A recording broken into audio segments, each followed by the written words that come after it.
ये महाकुंभ के आयोजन को देखकर समाजवादी पार्टी, कांग्रेस ये पचा नहीं पा रहे हैं कि इतना भव्य और दिव्य आयोजन महाकुंभ का आदरणीय योगी सरकार में एक सफलतापूर्वक, एक अच्छी व्यवस्था के साथ, क्योंकि ये भी डुबकी लगा के आए हैं वहां पर।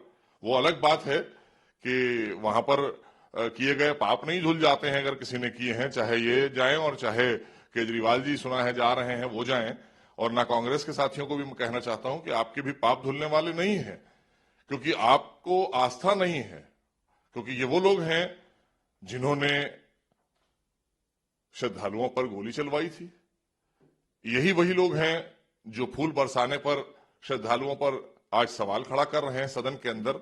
तो अपना गरेबान झांक लेना चाहिए कि आप आज गुमराह करने का काम जिस तरह से देश के लोगों को कर रहे हैं, और अंतर्राष्ट्रीय स्तर पर इस महाकुंभ की जो चर्चा और लोगों में एक सफलता को लेकर अलग अलग चर्चाएं हैं, देश का एक एक व्यक्ति इस बात की प्रशंसा कर रहा है कि आदरणीय योगी सरकार ने जो व्यवस्था और जो वहां पर बेहतरीन व्यवस्था के साथ में एक स्नान चल रहा है महाकुंभ का, उसको लेकर पूरे विश्व स्तर पर चर्चा हो रही है और उसकी प्रशंसा हो रही है। वहीं इन सब के पेट में दर्द हो रहा है, क्योंकि ये सनातन धर्म में आस्था नहीं रखते हैं।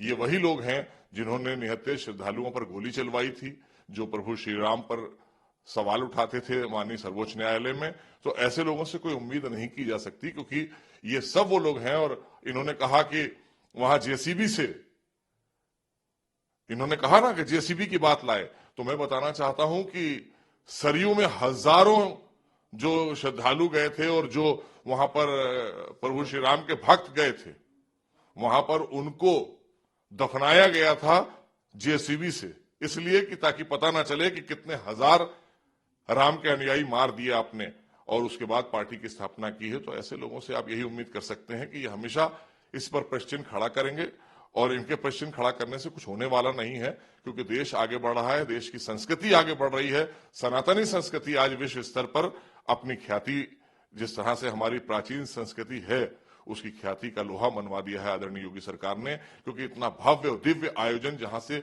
40 करोड़ लोग अपनी डुबकी लगाकर आस्था की जा रहे हैं और विदेशों से भी लोग आ रहे हैं।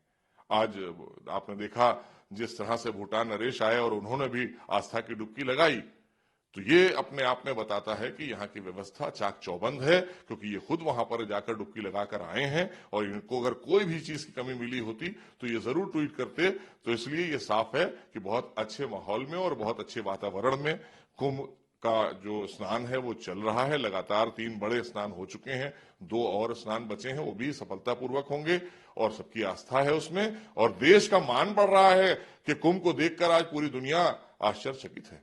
अखिलेश, सीएम योगी ने जवाब दिया, कि ये एंटी सनातन लोग हैं, एक कॉन्स्पिरेटर्स हैं, सुपारी दी गई है और इन दोनों में कंपटीशन ये है कि कौन सबसे बड़ा एंटी सनातनी है और कोई बख्शा नहीं जाएगा।